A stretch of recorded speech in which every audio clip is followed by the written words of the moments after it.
It was rare for Leo to take a day off and even rarer for him to spend it with me shopping of all things.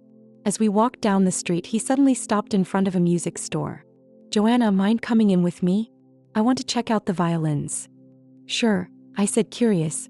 Once we were inside, Leo asked the owner if he could try one of the violins.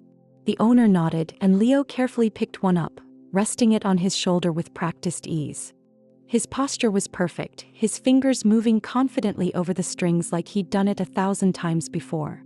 In the 7 years we'd been together, I had never seen this side of him. Leo, always so composed and decisive in his career, had this soft, almost intimate connection with music that I hadn't known about. I couldn't resist pulling out my phone to record him, wanting to capture the moment. When he finished playing, even the store owner clapped, clearly impressed. "Wow," she said, turning to me. "You're one lucky woman to have such a talented boyfriend." "Thank you," I said, smiling as I linked my arm with his. "We're actually getting engaged soon." "Well, congratulations. I wish you both a long and happy life together," the owner said with a knowing smile, though there was something in her tone I couldn't quite place. I didn't think much of it. After a bit more small talk, we left the store. As we walked out, Leo glanced at me. "By the way, I've invited some friends to join us for dinner tonight.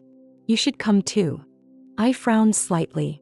"But you said tonight was just for the two of us. A candlelit dinner, remember?" He placed a hand gently on my shoulder, his voice soft but firm. "We'll be busy with wedding planning soon. This might be our last chance to hang out with them for a while. Be good, okay?" "Fine," I said, though I couldn't help feeling a little disappointed. He wasn't wrong, but I'd been looking forward to having him all to myself tonight. That evening, we met his friends in a private dining room. Most of them were old high school and college buddies. They greeted me warmly, constantly toasting to Leo and me, encouraging us to drink. I wasn't much of a drinker, and Leo knew that. He ended up drinking most of my share, and as the night went on, everyone started to get a little tipsy. "Joanna," Leo murmured softly into my ear, his breath warm against my neck. "Can you grab me a glass of water?"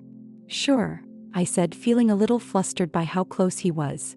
I got up and went to find a server, asking for a pitcher of water and some glasses. But when I returned to the dining room, I paused at the door, hearing his friends talking inside. "Leo, you're not really going to marry Joanna, are you?" "Yeah, you've been waiting for Rachel for 7 years. I heard she's coming back soon.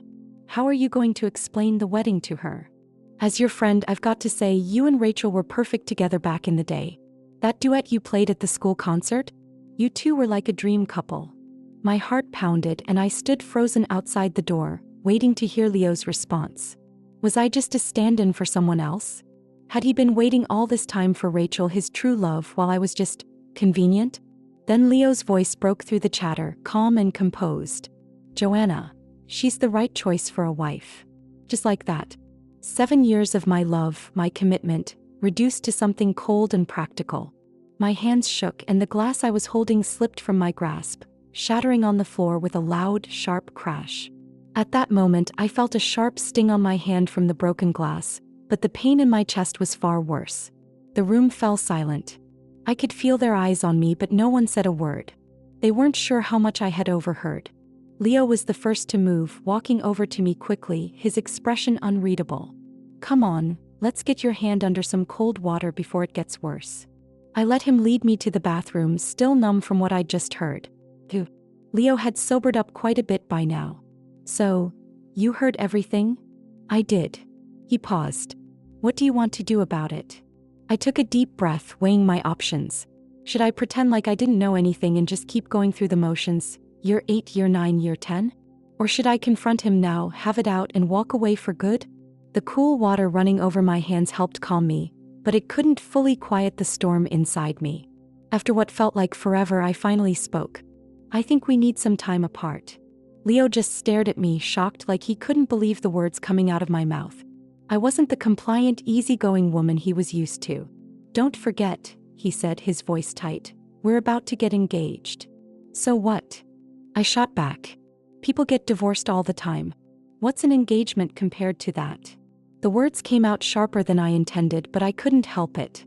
What I'd overheard had hit me harder than I wanted to admit, and I wasn't in the mood to play nice. He didn't argue. He just stood there, silent, before finally muttering a single word. Fine. And just like that, any hope of a pleasant evening vanished. 3. Once I got home, I called Nancy, my best friend, and told her everything. She had always said I was too blinded by love, that I was too caught up in the idea of Leo. And now, finally, I had something to prove her right. I sent her the video I'd taken of Leo playing the violin earlier, hoping she could help me make sense of it. She was a music expert after all. Maybe she could tell me if the song meant anything deeper. As I waited for her response, I found myself absent-mindedly touching the ring on my finger. It was strange. This time I didn't scream or fight with him. I didn't lose my temper. When had I started holding back like this? I used to be more fiery and more outspoken. But lately, every time I saw that disappointed look in Leo's eyes, I felt like I was the one in the wrong. Like I was the one making things harder for him. He was always so busy with work.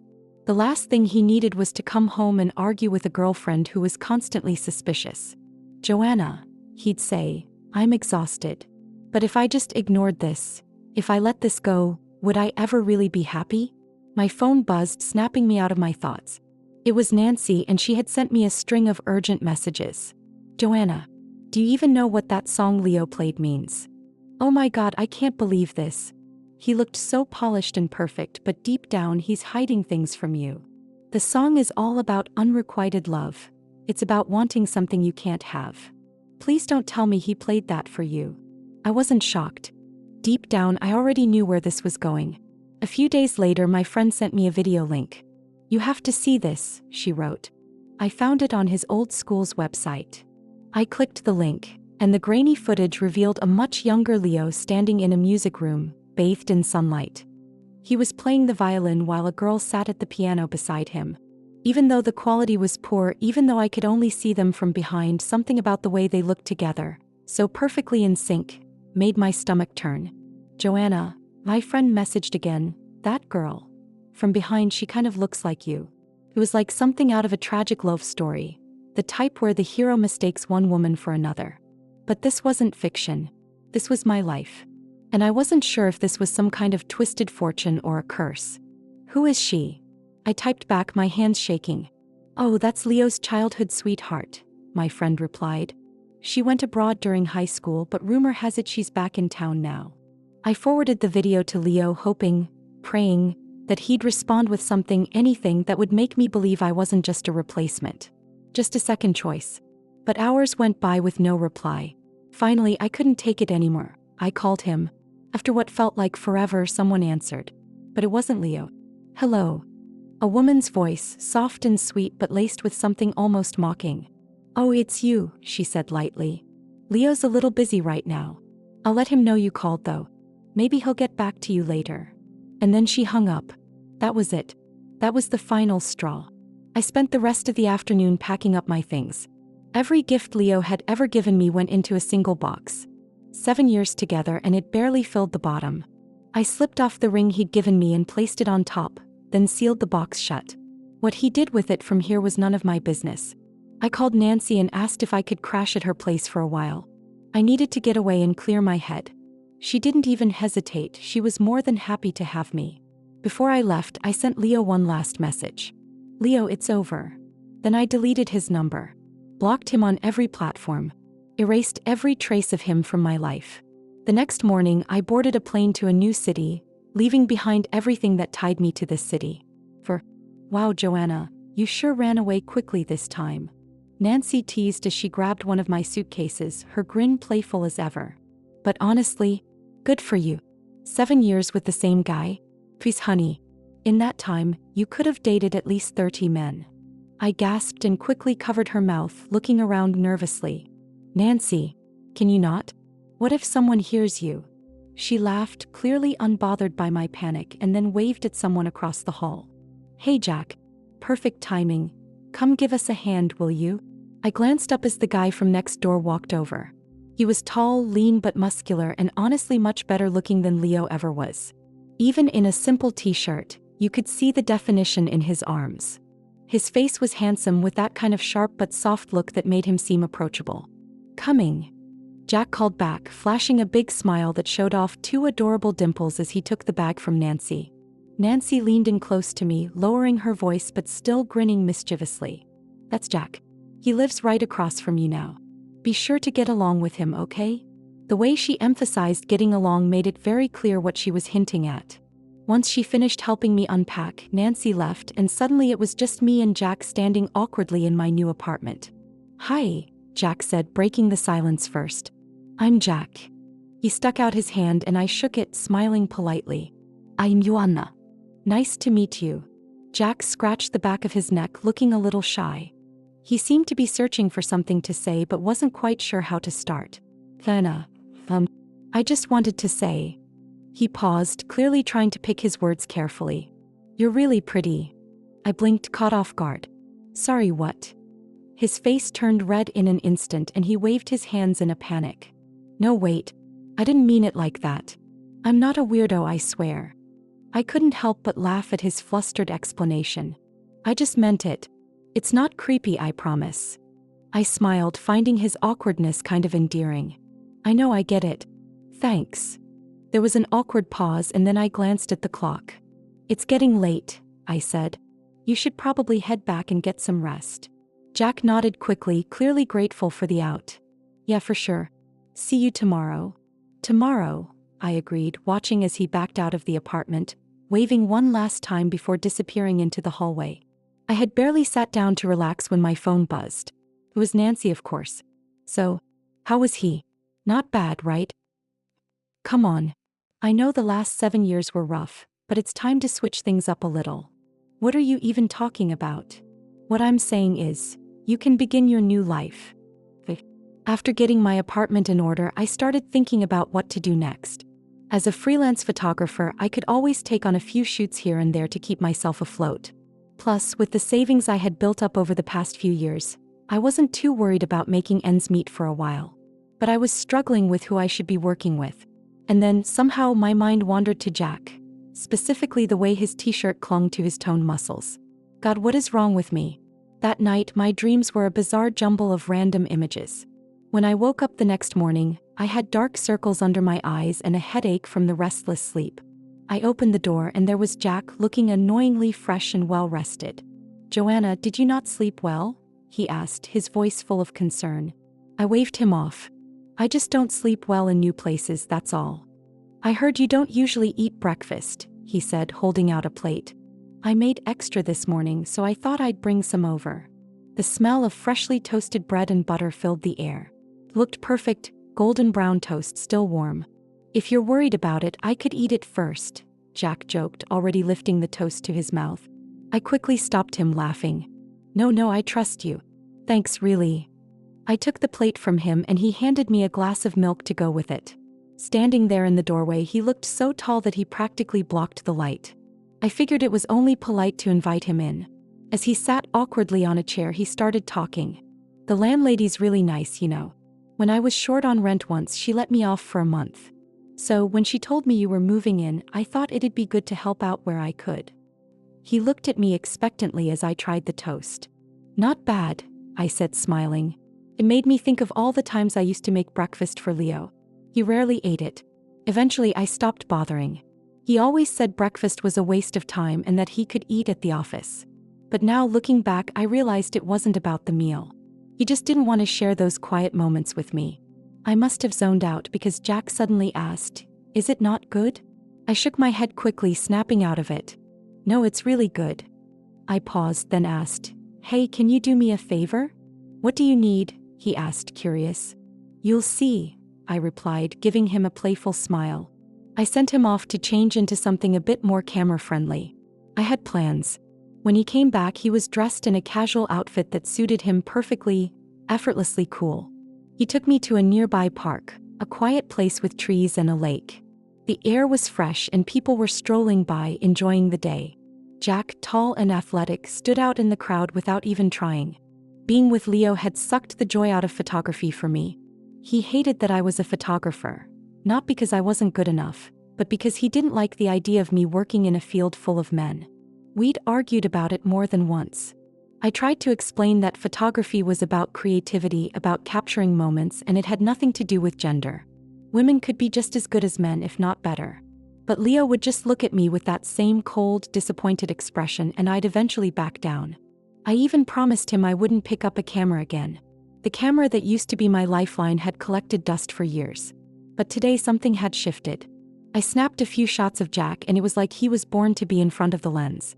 He looked incredible in every shot. "Take a look," I said, showing him the photos. "They're great," he said with a grin. I hadn't realized how close we were standing. From an outsider's perspective, it probably looked like he had his arms wrapped around me. "Glad you like them. Let's head down to the lake for a few more." Jack didn't need any guidance, he was a natural. Every pose, every angle, he just knew what to do. It made my job easy. After a while, we sat down on the grass to take a break, and I couldn't help but wonder who Jack really was. He seemed different. "So what do you do?" I asked, half joking but genuinely curious. "You've got this mysterious vibe about you." Jack laughed, leaning back on his elbows. "That's a secret." I raised an eyebrow. "Let me guess. Are you some rich kid slumming it out here for fun?" His eyes lit up as he sat up straight. "You're not far off." I stared at him, dumbfounded. "Wait, what? Hold on, you're telling me you're some kind of young master, and you're living in a shared apartment?" Jack just shrugged like it was no big deal. "Yeah, my parents thought it'd be good for me to experience the real world for a bit," he said as if it were the most normal thing in the world. I stared at him, speechless. Of course. Some people are just born into lives where experiencing the real world is some kind of novelty. The world really is full of surprises. Just what we need, another wealthy guy playing at being ordinary. After I got home, I sorted through the photos I'd taken of Jack and sent them over to him. Then, on a whim, I dug up my old photography account. I hadn't posted anything there in years. 5 to be exact. It was like looking at a time capsule, a reminder of the passion I'd put on hold for so long. But something stirred in me. Maybe it was time to get back into it. I gave Jack's photos a quick edit, just a subtle touch-up, then uploaded them to my account. The next morning, I was blissfully asleep, wrapped up in my blankets, when my phone started ringing non-stop. Barely conscious, I grabbed it and squinted at the screen. It was Nancy. "Joanna, you're trending," she practically yelled when I answered. "Huh. Trending? What are you talking about?" "Your photos. The ones you took of Jack. They're blowing up." That woke me up. I sat up straight, my heart racing as I tried to process what she was saying. "Wait, what?" I said, fumbling to open my account. Sure enough, there it was. Thousands of likes and comments. My notifications were going crazy. The top comment read, "She's laughing, he's teasing. So cute together." Wait, what? People thought we were a couple? I scrolled down and found the root of the problem. Someone had snapped a photo of us in the park yesterday. Jack was standing next to me while I was completely absorbed in my camera. From the angle they caught, it looked like we were seriously cozying up to each other. And the internet? Oh, they were running wild with it. People were shipping us like we were some rom-com couple. OMG, I had to fix this. 7. I rushed over to Jack's apartment and knocked on the door. It wasn't locked, just slightly ajar. I hesitated, debating whether I should go in. But this was important. I had to clear the air before this whole thing got out of hand. I took a deep breath and stepped inside, mentally preparing for some over-the-top scenario where Jack's mom stormed in and threw a check at me, telling me to stay away from her son. "Jack." I called out, glancing around his apartment. It was surprisingly neat, everything in its place. But there was no sign of him. I turned to leave, and walked right into a solid wall of muscle. Oh no. I looked up and there was Jack, shirtless, standing way too close. I immediately slapped my hands over my eyes. "Oh my god. Sorry. Didn't mean to, see all that." Jack thankfully threw on a shirt while I stood there, still covering my face. Once I was sure it was safe, I slowly uncovered my eyes. "Jack, we need to talk." He looked at me, clearly confused. "What's going on?" "Did you check social media today?" I asked, trying to sound calm but probably failing. "Yeah, I saw your post went viral," he said with a grin. "Exactly," I replied, a little frantic. "And did you see the comments? People think we're, you know." "Oh, that," Jack said casually, not looking the least bit concerned. "Yeah, my mom saw the photos too. She said they came out great." I blinked.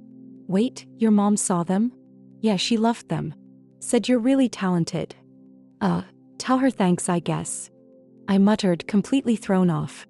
"Wait, hold on. Why was I thinking about his mom? Focus, Joanna. Wait.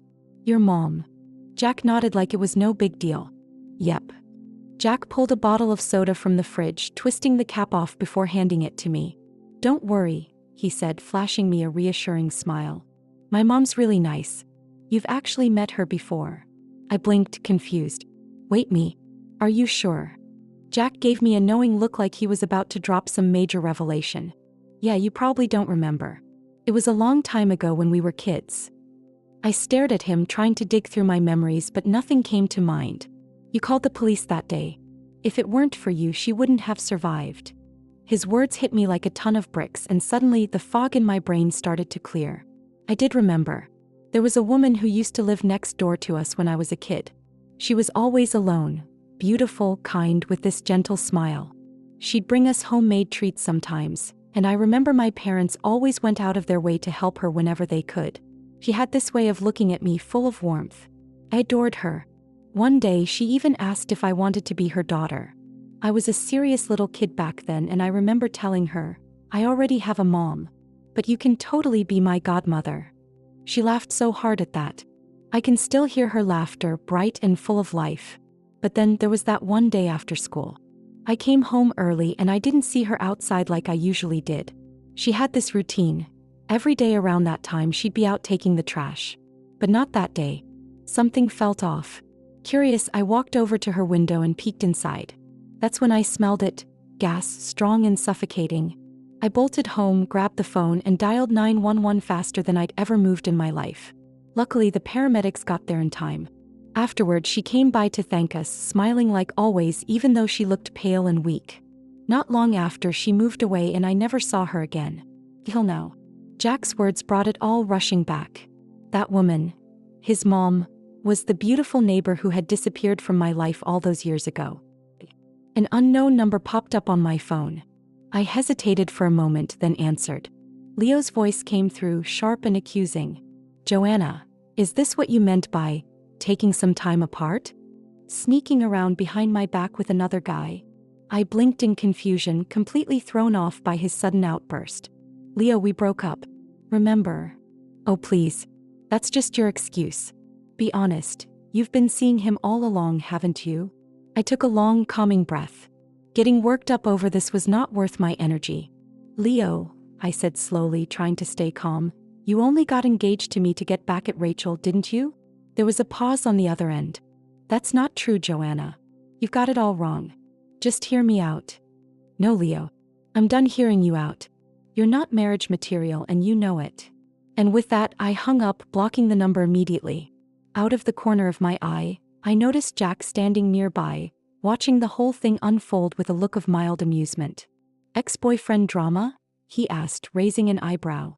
I sighed, rolling my eyes. Yep. The usual. Jack gave me a playful grin. You know, Joanna, you could always give me a chance. I blinked, caught completely off guard by his comment. Wait, what? Jack shrugged casually, still smiling like it was no big deal. But I panicked, my mind racing. No, I don't think that's a good idea. Before I made things more awkward, I quickly shoved my drink back into his hand and practically bolted out of his apartment. For the next few days, I did my best to avoid him. Even when Nancy came over and suggested inviting him to dinner with us, I refused. She gave me a suspicious look. What's up with you? Nothing, I mumbled, not meeting her eyes. Wait a second. Her eyes lit up. Did that younger guy confess his feelings for you? I sighed, feeling trapped. Yeah. She raised an eyebrow, clearly unimpressed with my avoidance strategy. And that's a bad thing because I just got out of a 7-year relationship. You really think I'm ready to jump into something new right now? Nancy shrugged, completely unfazed. Well, you know what they say, out with the old, in with the new. I stared at her, my jaw practically on the floor. Seriously? She grinned and gave me a playful nudge. Hey, I'm just saying you should think about it. And think about it I did. 4 days. But oddly enough, I didn't run into Jack at all. It was like he'd disappeared, caught up in something else. Then one evening as I was heading out, I spotted him coming home. He was bundled up in a hoodie and scarf, looking like he was trying to stay under the radar. I hesitated, wondering if I should say hi. But before I could make a move, he saw me. And in one swift motion he opened his door, slipped inside and shut it behind him, like he was trying to avoid me. I stood there completely confused. What just happened? 9. After a photo shoot, Jack stopped me. He seemed hesitant. What's up? There's a party tonight. I was wondering. I agreed immediately. Sure, I'll go with you. Really? His eyes lit up. You've helped me so much. How could I refuse? Besides, I want to see your mom. Great, let's go now? Now. I looked at my messy appearance. Of course not. I made an appointment for you. Smart guy, he had it all planned. I put my camera away and joined him in the car. We sat together in the back and I felt nervous. I had never attended such an event. Leo never took me to his company parties. I always waited for him at home. He'd come back late, drunk and vulnerable. I thought he cared for me deep down. Now I wondered if he was thinking of someone else. What are you thinking about? Jack's voice brought me back. Nothing. Your ex. Yes. He placed his hand on mine. It's okay. I'll be with you tonight. Thank you. Why are you still so polite? He pouted playfully. 10. Jack had arranged for a makeup artist. This is a private makeup artist for the family. Joanna, you have such a beautiful face. I blushed at the compliment. Mr. Jack, please wait outside. I followed the artists inside. After trying on several dresses, I chose a mermaid gown. The dress was adorned with hand-sewn crystals. It sparkled under the lights. I nervously stepped out of the fitting room. How do I look? Beautiful. Jack was momentarily speechless. Then came makeup and hairstyling. Through the mirror, I saw Jack watching me. I felt a bit shy. He never hesitated to compliment me. After the preparations, Jack went to change. Standing beside him, the staff praised how well we matched. I took his arm. Let's go. Wait. He pulled out a red velvet box. Inside was a ring. I got this at an auction with my father. I thought you'd like it.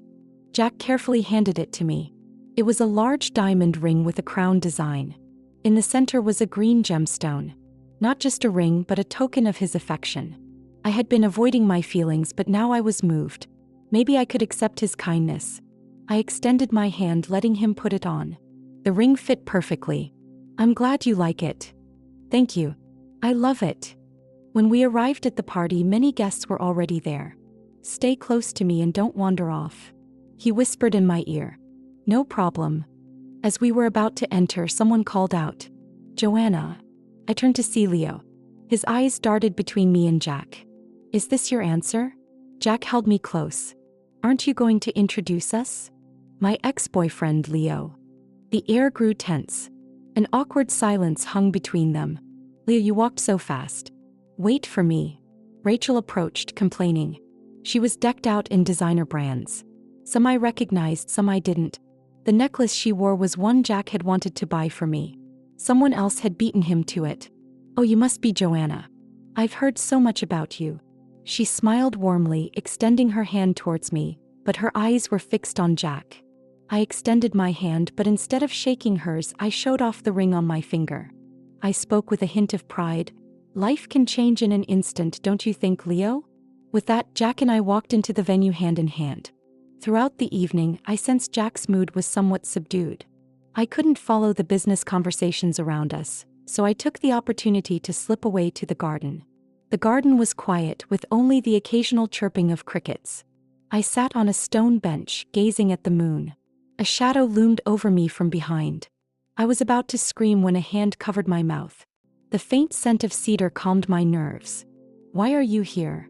Jack didn't answer, but instead leaned down to kiss me. Unlike his usual gentle demeanor, he was now assertive and demanding. He kissed me deeply and I struggled to push him away, only to be pulled closer. He continued to kiss me until I was breathless and weak. I don't like him, he finally said, referring to Leo. I know, I replied, understanding his jealousy. Look at me, Joanna. He took my hand and placed it on his cheek. Jack, usually so composed, now seemed vulnerable.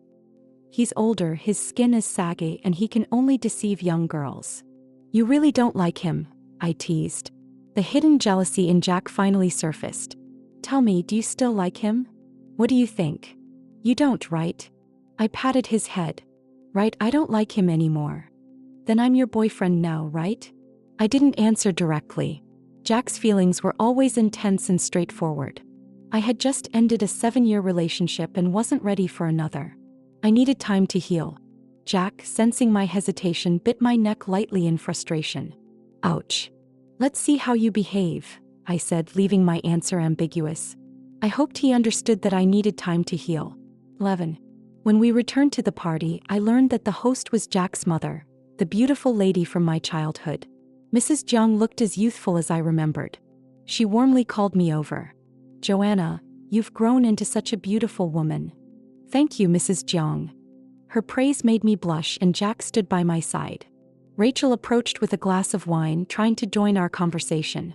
Joanna, Leo knows he was wrong. Can't you forgive him this once?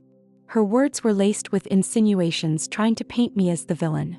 I didn't hold back. An ex should be like they're dead. I made it clear that Leo and I were over. Jack, aren't you worried Joanna has ulterior motives? Her personal attack was uncalled for. Before I could respond, Jack spoke up. Someone who couldn't even buy a diamond ring after 7 years together isn't worth it.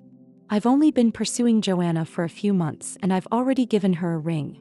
Joanna is part of our family now. His words were met with applause from the guests. Leo stepped forward to apologize and pulled Rachel away. He still wore that disappointed look, as if I had done something wrong. I rolled my eyes at him, finding his attitude ridiculous. The guests, all savvy individuals, understood Jack's message. 7 years without a proposal? That love must have turned into friendship. Exactly, no wonder he didn't want to get married. Joanna really had bad luck with him. At least Jack is straightforward. Leo and Rachel left under the guests' critical gazes. After the party, Mrs. Jiang called me over. She handed me a jade pendant. Joanna, Jack truly cares for you.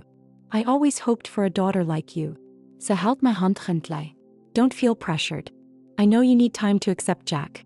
Even if you don't become my daughter-in-law, you'll always be my goddaughter. Her words warmed my heart. I accepted the pendant and assured her, I'll think about it seriously. Don't worry. 12. I received a message from Leo, asking to meet by the river. I agreed, planning to end things face to face. Before leaving, Jack asked where I was going. I told him the truth. Okay, if anything feels off, call me. I nodded, feeling a bit anxious about going out at night. The river divided the city into two worlds. On one side, the bright lights of skyscrapers. On the other, the simple lives of ordinary people. Leo looked more haggard than before. What do you want to say? Joanna, is there really no future for us? I took a deep breath. No, we're not right for each other, Leo. That's not a reason, Joanna. I don't want to hear that. Leo rarely lost his composure in front of me. He had taken my love for granted, trampling on my feelings. Now that I was leaving, he realized he cared. Calm down, Leo. There's no future for us. He looked at the ring on my finger. Did he propose? Almost. I crushed his last hope. I know you care about Rachel. She came back for our wedding. Leo spoke as if there was no romantic involvement with Rachel. I couldn't believe how hypocritical he was. Let's part on good terms, Leo. I didn't want to argue anymore and turned to leave. In the taxi, I watched the cityscape pass by. This city might be a good place to settle down. The driver had been silent since I got in, which felt odd. I noticed he wore a cap and mask, hiding his face. Alarm bells rang in my head. I discreetly called Jack, pretending to chat with the driver. The car headed further away from the city. Sir, this doesn't seem like the right way. Someone paid me to get rid of you. Sorry, miss. I was trapped. On a winding mountain road, another car blocked our path. The driver slammed on the brakes and I was jolted forward. He pulled out a knife, threatening me to stay put. He got out to check the situation. The other car's headlights blinded me, but I saw Jack step out. This felt like a scene from a drama. But I worried he was alone. Police sirens wailed in the distance. The driver rushed back and I seized the chance to escape. He tried to grab me, but Jack shielded me. He gently patted my back, calming me. Joanna, don't be afraid. I'm here. His tears burned my neck. Even though I was the one in danger, he was more scared. In that moment, I realized being with Jack might not be so bad. I hugged him back. I'm okay, yuck. The driver was arrested and Jack stayed with me for the police report. He never let go of my hand. The investigation revealed Rachel was behind it. The driver had a history of crimes and took her offer. Rachel was sentenced to 15 years for attempted murder. Jack made sure she was well taken care of in prison. Before going to jail, Rachel leaked confidential information from Leo's company. The once golden couple turned on each other. Leo lost his job and couldn't find another. He borrowed money from friends who all avoided him. He ended up working as a waiter, living in a shabby apartment. The job he once looked down on became his lifeline. News of my engagement to Jack shocked the media. People admired how well we matched. Jack gave me a grand wedding. Even my mother-in-law gifted me a valuable house and jewelry. The crown on my wedding veil was from her own wedding, bought from a museum. We invited many friends and family. Nancy, as my bridesmaid, teased me. "You said you wouldn't rush, but here you are." I glanced at Jack mingling with the guests. In that moment, I knew he was the one. An unexpected guest appeared at our wedding. Leo was serving as a waiter. He watched me from a distance, not daring to approach. Jack paid him generously for the day, even waiving the gift money. $800 was half his rent. He could only watch as I kissed Jack, becoming his wife. If he hadn't said those things, would we be here today? I smiled at Leo, letting go of our past. In my life, how many 7 years do I have? The future is with the person beside me. With a wealthy mother-in-law and a loving husband, my life is complete. But that smile made Jack hold my hand tighter. That night, as we lay in bed, he nervously watched me. "Can I?" "Yes." He deepened the kiss, and I didn't get much sleep that night. Leo's epilogue. The first year Rachel left, I met Joanna. She was different from Rachel's gentle demeanor, vibrant and lively. Her name meant little stream, but she was as passionate as fire. The first thing she said to me was, "Hi, I'm Joanna. Can I pursue you?" Then she added, "Unless you have a girlfriend." I shook my head and she immediately brightened. "I don't have a girlfriend." She was an interesting girl, I thought. When I first started working, I was often busy with overtime. She would wait for me in the living room. She waited for 7 years. I didn't notice when she became quieter. She rarely smiled when we were together. When I tried to talk, she would brush me off. "You're tired. You should rest." The gap between us widened. When my mom talked about settling down, I thought of Joanna. She was a perfect wife. I began to forget Rachel's image in my mind. Joanna filled my life. When I played the violin for her, I only knew that one piece. Rachel had taught it to me. I meant it when I said Joanna was a suitable wife. But I wasn't mocking her. I truly believed we were a good match. When I received her breakup message, I panicked. Ignoring Rachel's pleas, I rushed home to find only a box of gifts. 7 years and the box wasn't even full. I regretted not noticing our problems sooner. Seeing her with Jack, flaunting her ring, I realized my love was inadequate. Our real talk happened by the river. I finally understood Joanna was no longer mine. I had stifled her talents and personality. But with Jack, she was vibrant again. The day before their wedding, Jack asked me to serve as a waiter, promising Joanna would see me. "Joanna, Jack isn't as innocent as he seems." At the wedding, I saw her in a priceless gown, walking down the aisle with Jack. She smiled happily. I could only watch from afar. If I had noticed our issues earlier, would things be different? But we had no future.